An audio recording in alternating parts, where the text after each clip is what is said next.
வரஹ்மத்துல்லாஹி வபரகாத்துஹு. இது உங்கள் குட்டிமா கிச்சன். இன்றைக்கி நம்ம கிச்சனில் என்ன பார்க்க போகிறோம்னா டேஸ்டி அண்ட் எம்மியான வடை ரெசிபி தான் எப்படி செய்யணும்னு சொல்லிட்டு பார்க்க போகிறோம்.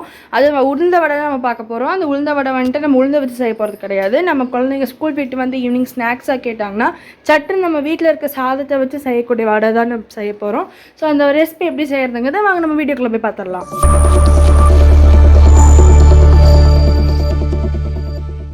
மீதமான இந்த சாதத்தை வந்துட்டு நம்ம மிக்சியில் போட்டு அடிச்சுக்கலாம். இப்போ நம்ம இதுக்குள்ளே வந்துட்டு ஒரு 2லேருந்து 3 ஐஸ் டியூப் வந்துட்டு நம்ம போட்டுக்கலாம். நம்ம ஐஸ் டியூப் போடுறதுக்கான ரீசன் வந்துட்டு நம்மளுக்கு வடை வந்துட்டு நல்லா மெதுன்னு வரும். இப்போ இதை வந்துட்டு நம்ம நல்லா அரைச்சி எடுத்துக்கலாம். இப்போ இந்த மாவு கூட நம்ம வெங்காயம் சேர்த்துக்கலாம். அடுத்து நம்ம பச்சை மிளகா சேர்த்துக்கலாம். ஒரு பச்சை மிளகா, அடுத்து கருவேப்பிலை, அடுத்து கொத்தமல்லி தழை சேர்த்துக்கலாம். இது எல்லாத்தையும் சேர்த்து நல்லா பிசைஞ்சு எடுத்துக்கலாம்.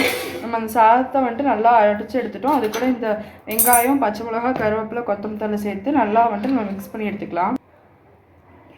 இப்போ நம்ம பெருங்காயம் வந்துட்டு கொஞ்சம் ஒரு 1/4 டீஸ்பூன் அளவுக்கு நம்ம போட்டுக்கலாம். இப்போ நம்ம உப்பு வந்துட்டு ஒரு டீஸ்பூன் போட்டுக்கலாம். 1 டீஸ்பூன் சீரகம் நம்ம போட்டுக்கலாம். இப்போ நம்ம வந்துட்டு 1 டீஸ்பூன் அளவுக்கு மிளகு போட்டுக்கலாம். இப்போ அரிசி மாவு வந்துட்டு நம்ம 2 ஸ்பூன் போட்டுக்கலாம். இப்போ இது எல்லாத்தையும் சேர்த்து நம்ம நல்லா மிக்ஸ் பண்ணிக்கலாம். நம்ம நார்மலாக உளுந்த வடைக்கு மாவு எப்படி நம்ம பிசைவோமோ அதே மாதிரி அதே கன்சிஸ்டன்சியில் நம்ம நல்லா மிக்ஸ் பண்ணி எடுத்துக்கலாம். நல்லா பிசைஞ்சு எடுத்துட்டோம். எண்ணெய் வந்துட்டு நம்ம நல்லா காய வச்சுக்கலாம். காய வச்ச எண்ணெயில் மாவு வந்துட்டு உளுந்த வடை ஷேப்பில் தட்டி போட்டு நம்ம போட்டுக்கலாம். அடுப்பு வந்துட்டு மீடியம் ஃப்ளேம்லேயே வச்சுக்கோங்க.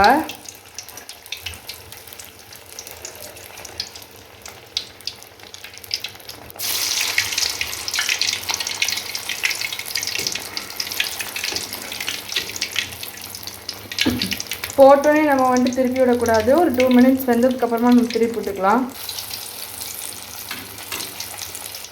இப்போ வந்துட்டு இது லைட்டாக நம்ம செவந்து வரும்போது பாருங்கள், லைட்டாக செவந்து வரும்போது நம்ம திருப்பி விட்டுக்கலாம். இப்போ இது கோல்டன் மில்க் ஆயிடுச்சு, எடுத்துடலாம். பார்த்திங்கன்னா நம்ம கிறிஸ்பியாக டேஸ்டியாக நம்ம வடை போட்டு எடுத்துட்டோம். பாருங்கள் எவ்வளோ கிறிஸ்பியாக நல்லா வெந்துருக்கு, சூப்பராக இருக்குது. இது பார்த்திங்கன்னா மேலே வந்துட்டு வைக்கும்போது தெரியும் நல்லா கிறிஸ்பியாக இருக்குது, உள்ளே நல்லா சாஃப்டாக சூப்பராக இருக்குது. இதே மாதிரி நீங்களும் வீட்டில் ட்ரை பண்ணிவிட்டு எப்படி வந்துச்சுங்கிறத கமெண்டில் சொல்லுங்கள். ஈஸியாக வீட்டில் வந்துட்டு மீதமான சாதத்தில் டக்குன்னு உடனடியாக ஒரு ஸ்நாக்ஸ் பண்ணிட்டு குழந்தைங்க கேட்டாங்கன்னா செஞ்சு கொடுக்குறதுக்கு சூப்பராக இருக்குது. நல்லா கிறிஸ்பியாக சூப்பராக வந்திருக்கு. ஸோ இதே மாதிரி நீங்களும் உங்கள் வீட்டில் ட்ரை பண்ணிவிட்டு எப்படி வந்ததுங்கிறத கமெண்ட்டில் சொல்லுங்கள். லைக் பண்ணுங்கள், ஷேர் பண்ணுங்கள், சப்ஸ்கிரைப் பண்ணுங்கள்.